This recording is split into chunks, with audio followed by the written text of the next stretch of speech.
बुड्ढा गुज्जर फिल्म्स लाहौर का एक मुमताज़ फ़िल्म अदारा है जिन्होंने पाकिस्तान फ़िल्म इंडस्ट्री को बहुत सी कामयाब फ़िल्में दी।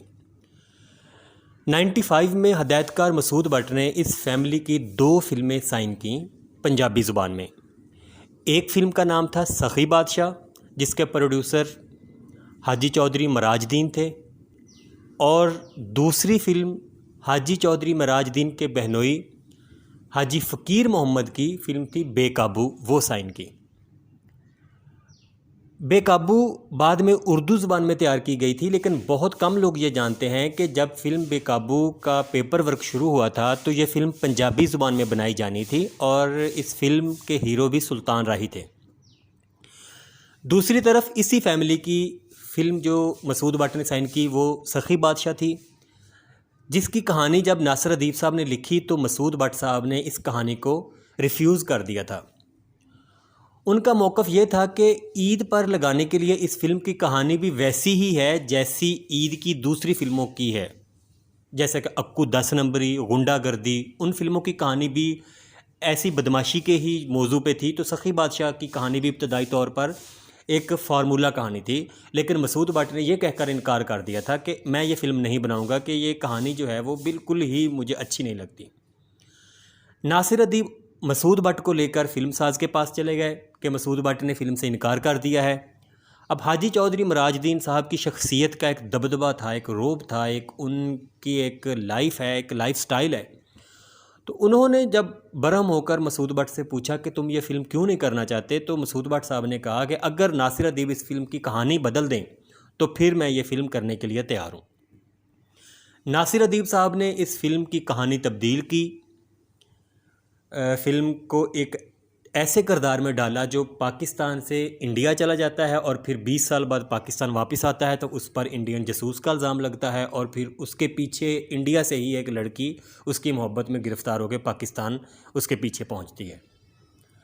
इस कहानी को इंतहाई खूबसूरती के साथ, इंतहाई खूबसूरत मकालमों के साथ जब नासिर अदीब साहब ने लिखा तो हदायतकार मसूद बट ने भी अपनी खुदादाद सलाहियतों, पेशा वराना माहिराना सलाहियतों की मदद से एक बहुत ही खूबसूरत फ़िल्म में डाल दिया।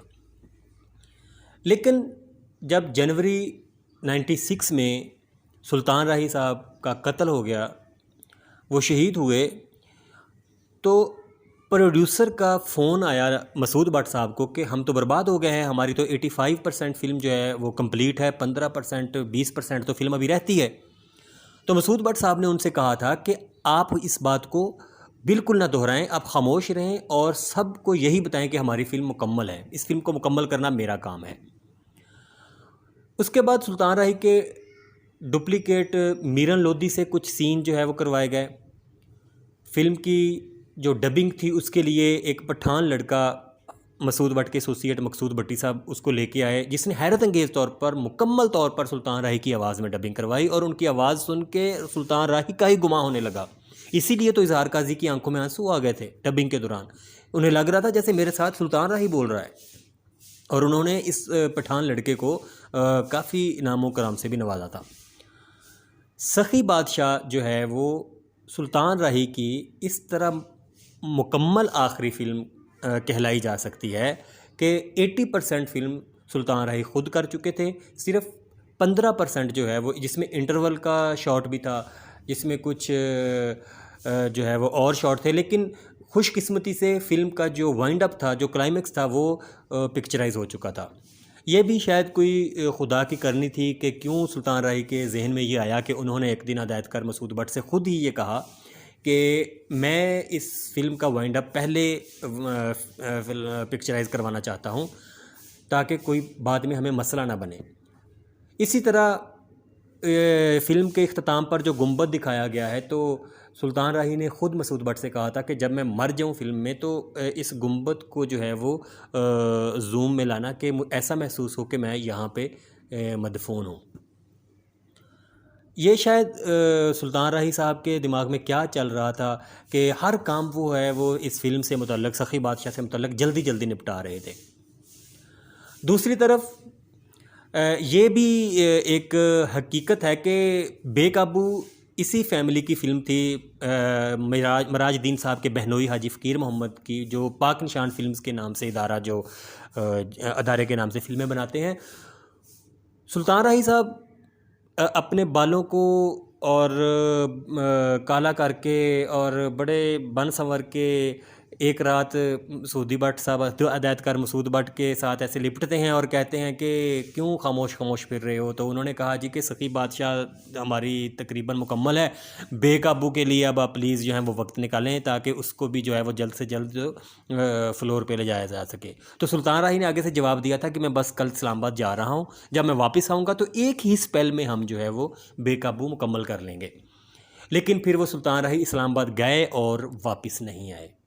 अल्लाह पाक उनको गरीब के रहमत फरमाए, उन्हें करवट करवट जन्नत में जगह ता फरमाए। सुल्तान राही पाकिस्तान फ़िल्म इंडस्ट्री का वो सतून थे कि जिनके गिरने से पूरी फ़िल्म इंडस्ट्री ही गिर गई।